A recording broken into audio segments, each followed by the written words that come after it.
विद्यार्थी मित्रांनो, Lalwani school of mathematics मध्ये मी तुमचं सहर्ष स्वागत करतो. बऱ्याच दिवसानंतर किंवा बऱ्याच वर्षानंतर म्हटले तरी चालेल, एक ब्रेक झाला होता आणि या ब्रेक नंतर मी हा पहिलाच व्हिडिओ आज तयार करत आहोत. या ब्रेक मध्ये सुद्धा सबस्क्रायबरची संख्या असेल किंवा व्ह्यूज असतील, याच्यात कोणतीही कमी झालेली नाही. हे खरोखर खूपच अभिमानास्पद आहे.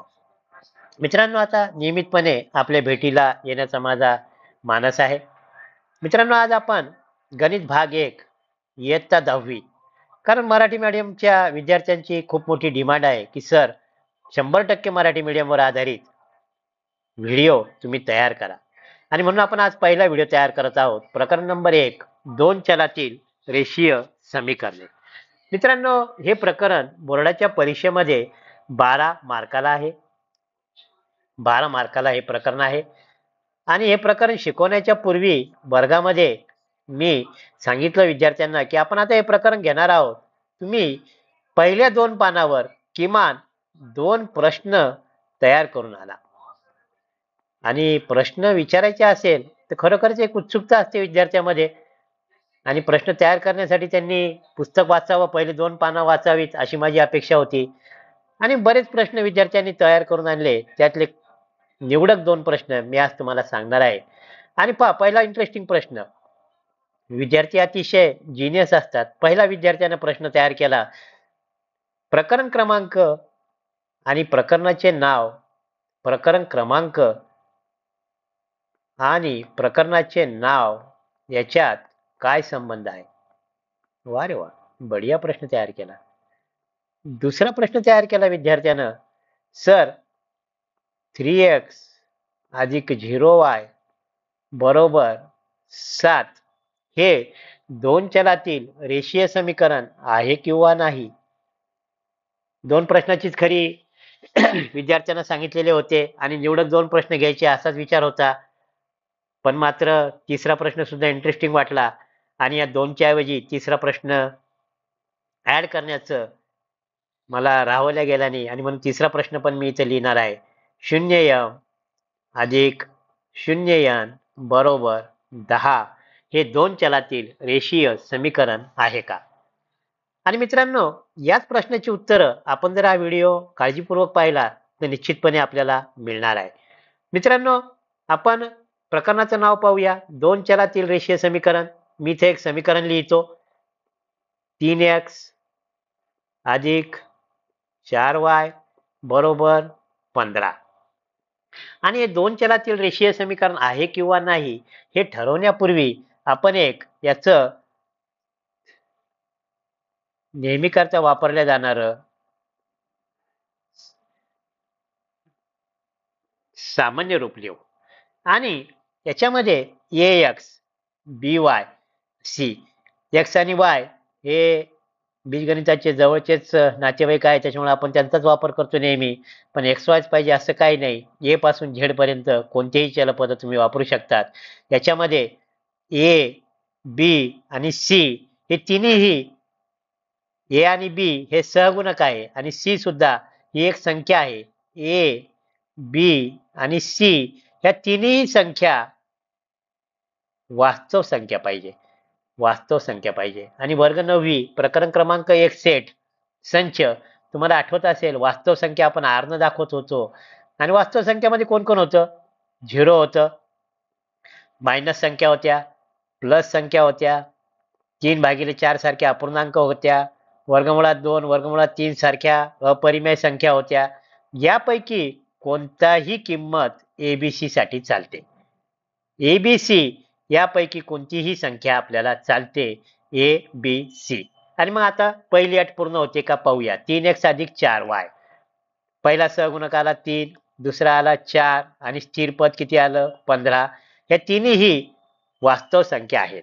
वास्तव संख्या म्हणजे कोणत्या? 0, -1, -2, -3, अधिक 1, अधिक 2, अधिक 3, सर्व अपूर्णांक, सर्व अपरिमेय संख्या म्हणजे वास्तव संख्या आहे. पहिली अट पूर्ण झाली. आणि आता दुसरी अट. 3x अधिक 4y. याच्यामध्ये चलपद असलेले चल असलेलं पहिलं पद म्हणजे 3x याचा घातांक 1, चलपद असलेलं दुसरं पद म्हणजे 4y, yचा घातांक 1, xचा घातांक 1, मोठ्यात मोठा घातांक म्हणजे कोटी आणि याची कोटी किती आहे? 1 आहे. कोटी किती आहे? 1. ही दुसरी अट. या दोन्ही अटी पूर्ण झाल्या तर दिलेले समीकरण दोन चलातील रेषीय समीकरण आहे असं आपण म्हणतो. पुन्हा एकदा पाहूया. पहिली अट ए ए बी आणि सी हे तिन्ही वास्तव संख्या पाहिजे. हे तिन्ही वास्तव संख्या पाहिजे. वास्तव संख्या कोणत्या कोणत्या आहे? 0, -1, -2, -3, +1, +2, +3, सर्व प्रकारचे अपूर्णांक, सर्व प्रकारच्या अपरिमेय संख्या कोणतीही चालेल. ही झाली पहिली अट. दुसरी अट चल असलेलं पहिलं पद ax म्हणजे 3x, x चा घातांक 1, चल असलेलं दुसरं पद y 4y, y चा घातांक 1 म्हणजे कोटी किती आली? 1. दोन्ही अटी पूर्ण झाल्या म्हणून दिलेलं समीकरण हे दोन चलातील रेषीय समीकरण आहे. मित्रांनो, याच्यामध्ये आपण एक शब्द नेहमी वापरत आहोत, समीकरण. आणि समीकरण म्हणजे इक्वल टू. डावी बाजू आणि उजवी बाजू याच्यामध्ये जर एकरूपते समानतेचं चिन्ह असेल, इक्वल टूचं चिन्ह असेल तर त्याला समीकरण असे म्हणतात. म्हणजे आपण प्रकरणातले किती शब्द पाहिले पहा. दोन चलातील कोणतं कोणतं चल आलं? x आणि y. समीकरण म्हणजे काय? डावी बाजू बरोबर उजवी बाजू. आता राहिला फक्त शब्द कोणता? रेषीय. आणि आपल्याला माहिती आहे की वर्ग 9वी मध्ये आपण एक पाहिलेलं आहे की ज्या बहुपदीची कोटी 1 असते, ज्या बहुपदीची कोटी 1 असते त्या बहुपदीला रेषीय बहुपदी असे म्हणतात. काय म्हणतात? रेषीय बहुपदी. त्याला आपण रेषीय बहुपदी असे म्हणणार आहोत. या प्रकारे मित्रांनो आपण दोन चलातील रेषीय समीकरण याच्यातील दोन चल पाहिले. पहिलं चल x, दुसरं चल y. समीकरण म्हणजे इक्वल टू रेषीय. रेषीय म्हणजे कोटी 1. कोटी 1. या प्रकारे दोन चलातील रेषीय समीकरण म्हणजे दोन चल x y, रेषीय म्हणजे कोटी 1, समीकरण म्हणजे इक्वल टू. मित्रांनो, आता प्रकरणाचं नाव आणि प्रकरणाचा क्रमांक याच्यात काय संबंध आहे हे विद्यार्थ्यानं जो प्रश्न काढून आणला तो खरोखरच अतिशय छान प्रश्न काढला आणि त्याचं उत्तर तुमच्या लक्षात आलं असेल की कोटी किती आहे? कोटी किती आहे? कोटी 1 आहे. कोटी किती आहे? 1. कोटी किती आहे? 1. आणि प्रकरण क्रमांक किती आहे? 1. आणि नाव काय आहे? रेषीय. रेषीयचा अर्थ कोटी 1. रेषीयचा अर्थ कोटी 1. आणि म्हणून विद्यार्थ्यांनी काढलेल्या पहिल्या प्रश्नाचं उत्तर आपण शोधण्याचा प्रयत्न केलेला आहे. विद्यार्थी मित्रांनो, प्रकरणाचा क्रमांक 1 आणि नावामधलं रेषीय. रेषीय म्हणजे कोटी 1. मित्रांनो, रेषीयचा आणखी एक अर्थ आहे आणि तो आलेखाच्या स्वरूपाचा असतो. तो मी तुम्हाला व्हिडिओ जसा पुढे जाईल तसा तसा आपण पाहणार आहोत. आता उदाहरण क्रमांक 2 कडे आपण येऊ.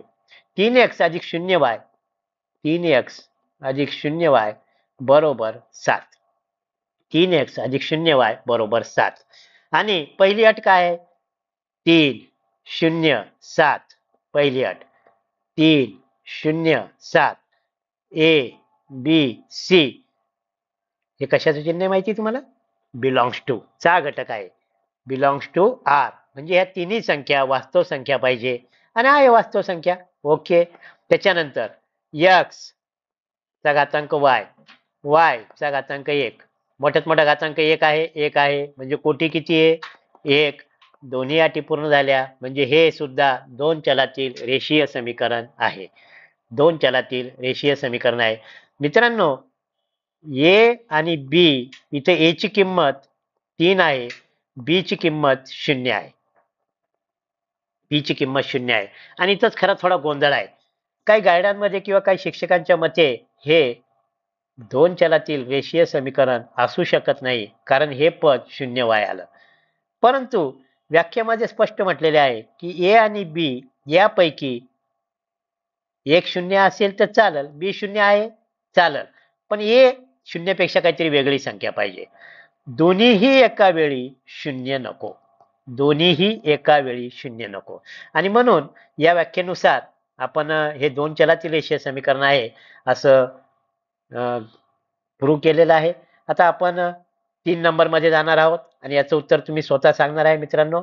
0m, तिसरं उदाहरण, 0m अधिक 0n बरोबर 10. 0m अधिक 0n बरोबर 10. मित्रांनो, ए, बी, सी. ए ची किंमत 0, बी ची किंमत 0, सी ची किंमत 10. आणि मित्रांनो, ए ची किंमत 0 आणि बी ची किंमत 0 या दोन्ही वास्तव संख्या असल्या तरी ह्या दोन्हींची किंमत एकाच वेळी 0 नको. एकाच वेळी 0 नको. दोन्हीपैकी एक 0 असता आपण त्याला कन्सिडर केलं असतं आणि डिक्लेअर केलं असतं 2 चलातील रेषीय समीकरण आहे. पण आता दोन्ही 0 आहे. दोन्ही 0 आलं म्हणजे काय होईल? 0 बरोबर 10. आणि बीजगणिताच्या दृष्टीने याला अर्थ प्राप्त होणार नाही आणि म्हणून हे 2 चलातील रेषीय समीकरण नाही. मित्रांनो, आता आपण पेज नंबर 1 वर दिलेले काही उदाहरणं आहेत, कृती पूर्ण करा, ते आपण सोडवणार आहोत. पहिलं उदाहरण, खालील सारणी पूर्ण करा. खालील सारणी पूर्ण करा. 4m, पहिलं उदाहरण, 4m अधिक 3n बरोबर 12. सांगा याची किंमत युट्यूबच्या कमेंट बॉक्स मध्ये टाका. 4. बी ची किंमत, तुमचं माझं उत्तर मॅच होते का पहा. सी ची किंमत 12. मित्रांनो, युट्यूब चॅनलच्या कॉमेंट बॉक्स मध्ये आपल्या शाळेचं नाव अवश्य पोस्ट करा आणि मी व्हॉट्सअपवर ललवानीज LALWANIS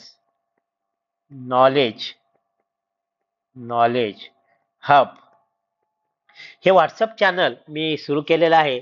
याला नक्की फॉलो करा, म्हणजे भविष्यात होणारे marathon first term revision class वर्ग 9वी व 10वी मी घेण्याचा माझा मानस आहे आणि तो निश्चितच तुमच्या सदिच्छेने पूर्ण होणार आहे. आपण या चॅनलला फॉलो केलं.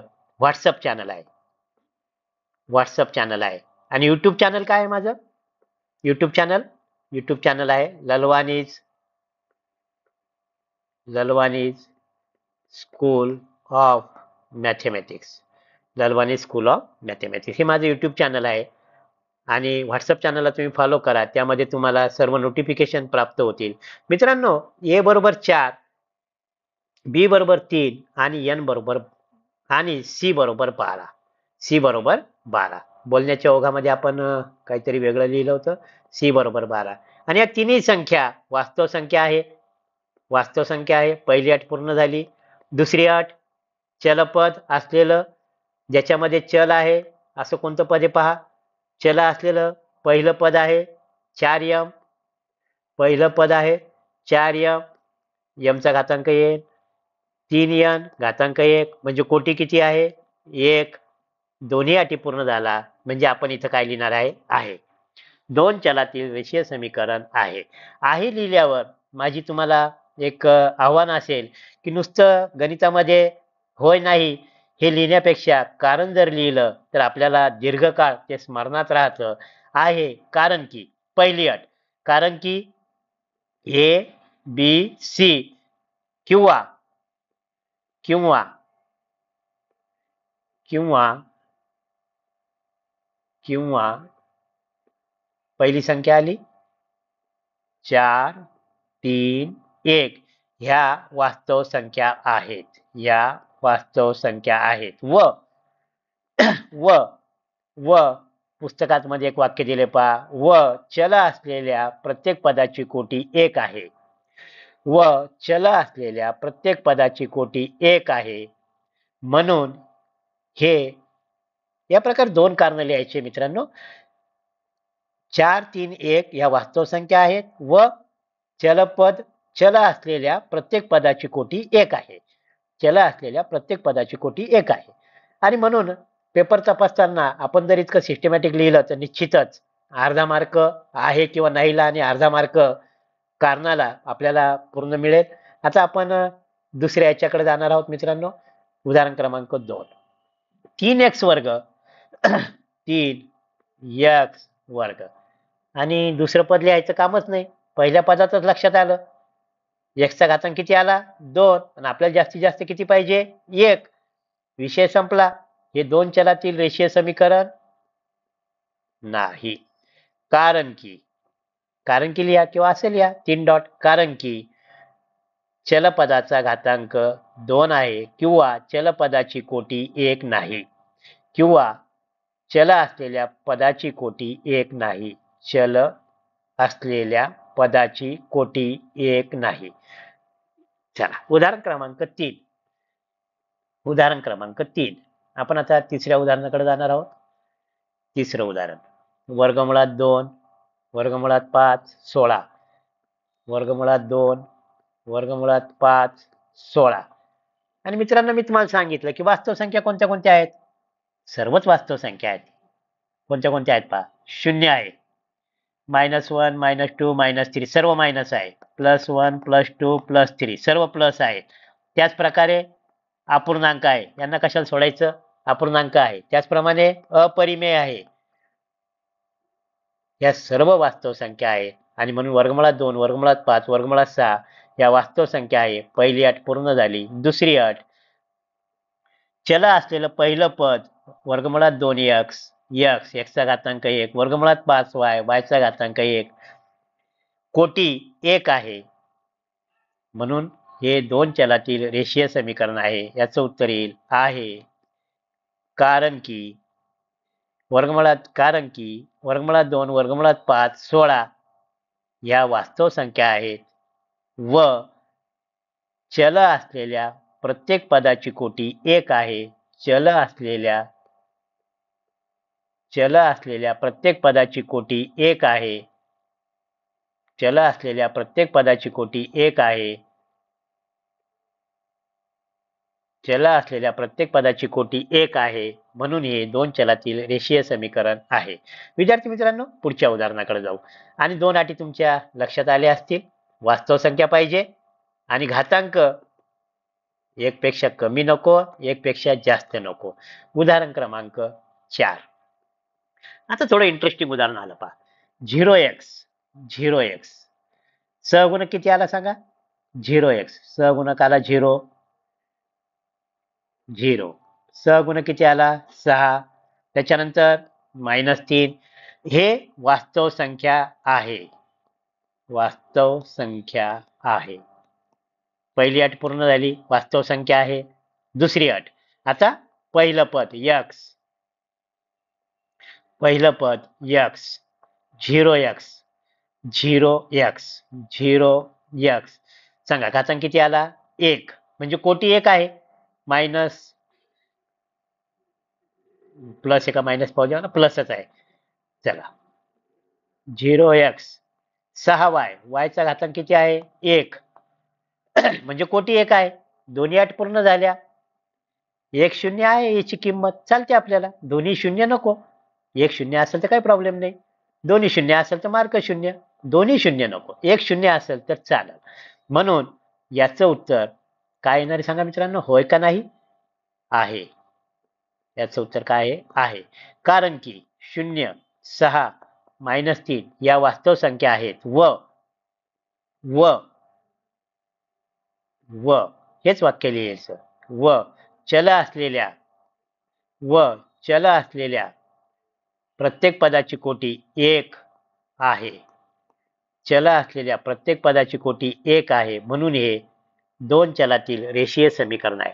मित्रांनो आहे लिहिल्यावर वर्गामध्ये प्रचंड गोंधळ झाला आणि विद्यार्थी म्हणू लागले सर तुमचं चुकलं. कारण बऱ्याच शिक्षकांच्या मते किंवा गायडामध्ये याचं उत्तर नाही आहे. याचं उत्तर काय आहे? नाही. याचं उत्तर नाही आहे. आणि बरोबर आहे, विद्यार्थ्याचंही मत विचारात घ्यावं लागतं.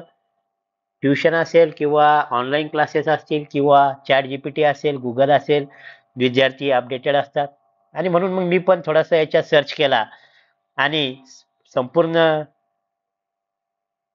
सर्च केल्यानंतर याचं उत्तर 100% आहे. कारण आपल्याला पुस्तक फॉलो करावं लागेल आणि या पुस्तकामध्ये काय लिहिलंय पहा. ए आणि बी हे एकाच वेळी 0 नसतात. ए आणि बी एकाच वेळी शून्य नसतात, म्हणजे ए आणि बी हे दोन्ही शून्य नको, एक शून्य असेल तर चालेल. तर मित्रांनो, कोणताही गोंधळ मनात ठेवू नका आणि याचं उत्तर आहे असंच 100% आहे. चला मित्रांनो, आता आपण तिसऱ्या प्रश्नाकडे जाऊ आणि सॉरी, प्रश्न क्रमांक आपण आता 5 कडे जाऊ. 0.3 आहे वास्तव संख्या, 0 आहे वास्तव संख्या, -36 आहे वास्तव संख्या. चला, पहिली अट पूर्ण झाली, वास्तव संख्या आहे. दुसरी अट, चल चल असलेलं पहिलं पद 0.3x, x चा घातांक 1. चल असलेलं दुसरं पद 0y, y चा घातांक 1, म्हणजे कोटी किती आली? 1. दोन्ही अटी पूर्ण झाल्या आहे, कारण की 0.3 0 व -36 या वास्तव संख्या आहे. त्याचप्रमाणे कोटी 1 आहे, म्हणून हे दोन चलातील रेषीय समीकरण आहे.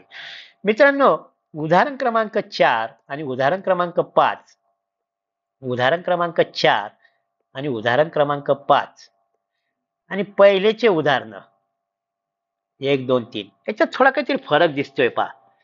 काय फरक आहे? की याच्यामध्ये डाव्या बाजूला 2 पद आहेत, इकडे डाव्या बाजूला 3 पद आहेत. 0x अधिक 6y वजा 3 बरोबर 0. इकडं डाव्या बाजूला 4m अधिक 3n बरोबर 12. आणि हा खरा फरक काय आहे हे आपल्याला नीट समजून घ्यायचं आहे. मित्रांनो, पुस्तकामध्ये सर्व उदाहरणं याच रूपात दिलेली आहेत. 4m अधिक 3n जवळपास सर्व उदाहरणं, परंतु डाव्या बाजूला तिन्ही पद घ्यावेत असा एक संकेत आहे, कारण की हे याचं सामान्य रूप आहे. हे याचं सामान्य रूप आहे. दोन चलातील रेषीय समीकरणाचं सामान्य रूप काय आहे? काय आहे? तिन्ही पद डाव्या बाजूला पाहिजे. तिन्ही पद डाव्या बाजूला पाहिजे. पहिलं पद ax, दुसरं पद by इक्वल टू, इकडं c नाही न्यायचा, इकडं काय ठेवायचा? 0, आणि इकडं काय घ्यायचा? c. ax अधिक by अधिक c, ax अधिक by plus c equal to 0. डाव्या बाजूला तिन्ही पद पाहिजे आणि हे याचं सामान्य रूप आहे. सामान्य रूप आहे. तर मित्रांनो, पुढे जाऊया आपण आता पुढच्या उदाहरणाकडे. उदाहरण क्रमांक 6. आणि मित्रांनो, वर्ग 9वी आणि 10वी मध्ये पुस्तकाचं वैशिष्ट्य आहे की दोन उदाहरणं झाले की तिसऱ्या उदाहरणामध्ये काहीतरी बदल होतो. ज्याप्रमाणे एका ओव्हरमध्ये 6 बॉल असतात आणि प्रत्येक बॉल वेगळा असतो, तसंच काहीसा प्रकार या, आणि म्हणून आपल्याला एक चांगल्या बॅट्समन प्रमाणे प्रत्येक उदाहरण काळजीपूर्वक निरीक्षण करायचं आहे आणि आपल्या अटी पूर्ण होतात का ते पाहायचं आहे. मित्रांनो, आता आपण आतापर्यंत पाहिलं की दोन चलातील रेषीय समीकरण ax अधिक by, काही वेळा c डाव्या बाजूला, काही वेळा c उजव्या बाजूला, त्याचा काही प्रॉब्लेम नाही. c हा उजव्या बाजूला असेल तर प्लस सी, डाव्या बाजूला आलं तर मायनस सी, आणि दोन्ही वास्तव संख्या आहेत, त्याच्यामुळे काही त्याच्यात टेन्शन घ्यायचं कारण नाही. आता आपला खरा मुद्दा आहे तो म्हणजे x आणि दुसरा मुद्दा आहे y, आणि हे दोन्ही पद अंशस्थानी आहेत. हे दोन्ही पद कुठे आहेत? अंशस्थानी आहेत. x आणि y हे अंशस्थानी आहे. इथं x कुठे गेला? छेदस्थानी. y कुठे गेला? छेदस्थानी. आणि म्हणून हे दोन चलातील रेषीय समीकरण नाही, कारण की चल x हे छेदस्थानी आहे. याचं कारण काय मित्रांनो? पहा, 4 भागिले x म्हणजे काय?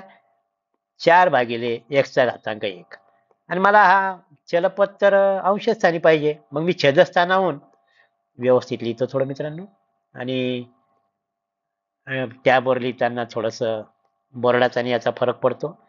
4x, x चा घातांक 1 हे छेदस्थानी आहे, आपल्याला छेदस्थानी नको, आपल्याला आणायचं अंशस्थानी.